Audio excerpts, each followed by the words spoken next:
PM મોદીના નિવાસે ફરી મોટી બેઠક, ત્રણેય સૈન્ય પ્રમુખ સાથે રાજનાથ CDS પણ પહોંચ્યા। 22 એપ્રિલે પહલગામમાં થયેલા આતંકવાદી હુમલા બાદ ભારત અને પાકિસ્તાન વચ્ચે તણાવ વધી ગયો હતો। ભારતે પાકિસ્તાન વિરુદ્ધ ઓપરેશન સિંદૂર શરૂ કર્યું।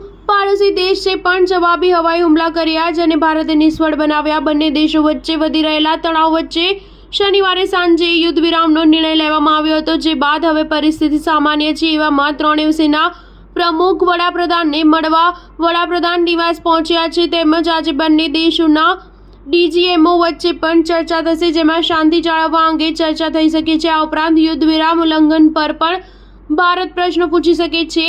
પીએમ મોદી સાથેની બેઠકમાં CDS અનિલ ચૌહાણ, ત્રણેય સેનાના વડાઓ, સંરક્ષણ મંત્રી રાજનાથસિંહ તેમજ NSA અજીત ડોભાલ પણ ભાગ લઈ રહ્યા છે। ત્રણેય સેના પ્રમુખ અને CDS અનિલ ચૌહાણ વડાપ્રધાનના નિવાસસ્થાને પહોંચી ગયા છે। વડાપ્રધાન મોદી સેના પ્રમુખો સાથે મહત્વપૂર્ણ બેઠક કરશે। આ બેઠક ભારત અને પાકિસ્તાન વચ્ચે DGMO સ્તરની વાટાઘાટો પહેલા થઈ રહી છે। આવી સ્થિતિમાં બેઠકને મહત્વપૂર્ણ માનવામાં આવી રહી છે। યુદ્ધ વિરામ પરના કરાર બાદ ભારત અને પાકિસ્તાનના DGMO વચ્ચે બેઠક યોજાશે। ભારતના DGMO રાજીવ ઘાઈ અને પાકિસ્તાનના મેજર જનરલ કાફિર ચૌધરી વચ્ચે 12 વાગે મહત્વપૂર્ણ વાતચીત થશે। આ બેઠક 10 મેના રોજ યુદ્ધ વિરામની જાહેરાત બાદ યોજાવા જઈ રહી છે, જેમાં શાંતિ જાળવવા અંગે ચર્ચા થઈ શકે છે। આ ઉપરાંત યુદ્ધ વિરામ ઉલ્લંઘન પર પણ ભારત પ્રશ્ન પૂછી શકે છે। યુદ્ધ વિરામ કરાર ત્યારે થયો જ્યારે પાકિસ્તાની DGMOએ 10 મેના રોજ તેમના ભારતીય